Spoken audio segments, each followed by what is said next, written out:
All right, class, welcome back.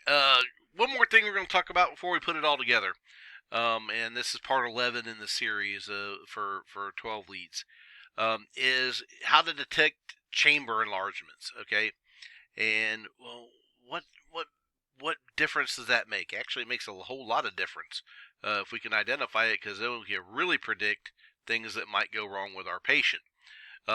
So let's look at the things that we're going to talk about. So when we got an enlarged right atria, let's talk about what happens there. Again, you've got usually it's due to the left ventricle, the right ventricle not filling the way that it's supposed to, and it backs up the fluid. And over time, it's going to stretch that out.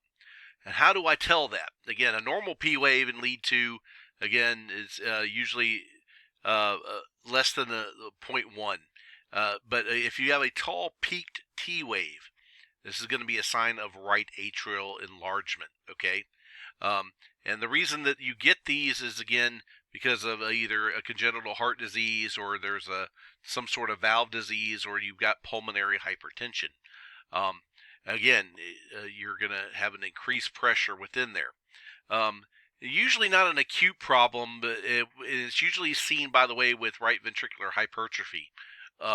And so you might have a problem with that right ventricle if you've got the right atria also being enlarged. Okay, so it can also be seen with a large pulmonary embolism. All right, so again, it's a very subtle sign that you could see. Now, the left atria can also be enlarged, and usually that's due to volume or overload pressure. But usually we're seeing a left atrial enlargement. We're seeing a humped P wave or a biphasic, but it's usually greater than 120 milliseconds. Okay, and so again, we're seeing an enlarged one. What could be causing that enlargement? It's usually due to volume overload or pressure overload, usually caused by hypertension, pulmonary edema. If you've got a valve problem, aortic valve or mitral valve stenosis, hardening of that valve. If the left ventricle is hypertrophied, it's bigger than what it should be. It's more muscular than what it should be. And then, of course, if they're having a heart attack, you can get signs of this left atrial enlargement. Again, you gotta remember what the cause of this is, okay? And it can be useful for predicting hemodynamic problems. Remember, if it stretches out too far, it loses its pumping ability, and therefore will lose the atrial kick, and therefore it's not going to work. Now, right ventricular hypertrophy. This is caused by increased pressure into the right ventricle. And again, large forces go away with lateral leads towards the right side. So translation of that, okay? If we've got some right atrial enlargement, we're probably going to see some signs of that. And again, the narrow QRS complex is what we'll see. The RAD, you're going to see some right axis deviation with that. And so, again, take a look at your chart. Remember the chart up there. Take a good look at it. Make sure that you don't have no right axis deviation. Right wave height, V1, is usually 7 milliliters, or the R is going to be greater than the S wave. Remember, normally that wave, gang, is a lot lower. It's not higher. Okay, so that's, again, it's having to go through more tissue in order to get that, it's getting the signal that way. And then you get an asymmetric downsloping of the ST segment. So there we go. Again, you got a different slope to that ST segment. That's what they're talking about. So again, the signs of right ventricular hypertrophy. Again, I'm looking at a nice kind of big there. Got a nice big peak T wave and a really big peak T wave in V2. And again, let's see here. I got the sloping in V1, and this guy here is longer than this guy right here. Okay, again, that's not something that's normally seen in a standard EKG. All right, and let's see here if I go erase all. There we go. So again, we got a slurring up to that there. That's a good sign of it.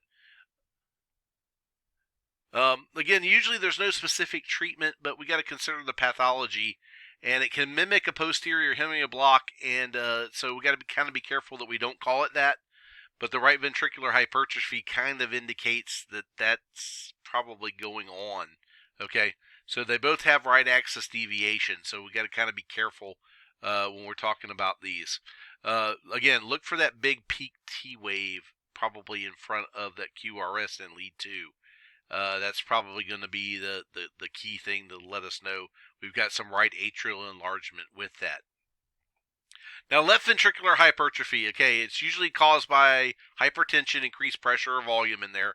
And again, usually because of some problem, hypertension, the heart disease that we're having from that indeterminate heart disease. And experts kind of disagree on this. I would tell you the best way to double check that you got left ventricular hypertrophy is to do an echocardiogram and take a look at them. But again, it usually shows a strain. Okay, so the rule of 35. What is the rule of 5? Measure the deepest part of the S wave from the V1 or V2, and then measure the tallest R wave in V5 and V6, and add these two together. If it's more than 35, then guess what? Then it's probably left ventricular hypertrophy. Okay, so if you measure this one here, and then measure this one there, and it's more than that. And the biggest thing is yeah, look at the size of that sucker. That's usually your dead giveaway right there, especially V2, V3. That's been my experience. So there's 26, and then he adds this up, and then that's 17. So that's what? That's 43. And guess what? That means it's there. So the left ventricular hypertrophy standard has been met. Okay, and then look for the strain of this patient. Okay. So the R wave in his AVL is greater than 11 millimeters. Okay, that's wonderful. Let's go back to here. Again, it's a strain pattern, and we get a sloping down of V5 and V6. Okay, so the heart is having to work extra hard at this point. All right. Now, guys, what I basically want you to know about this, the long and the short about knowing all about this, is look for those subtle signs. Okay. So again, if I know that my left ventricle is straining, I expect to see a blood pressure problem or the potential for a blood pressure problem to come into play, whether it's working so hard that it's causing a hypertensive state, or more importantly, it starts to give out, and then you have a patient that goes into cardiogenic shock.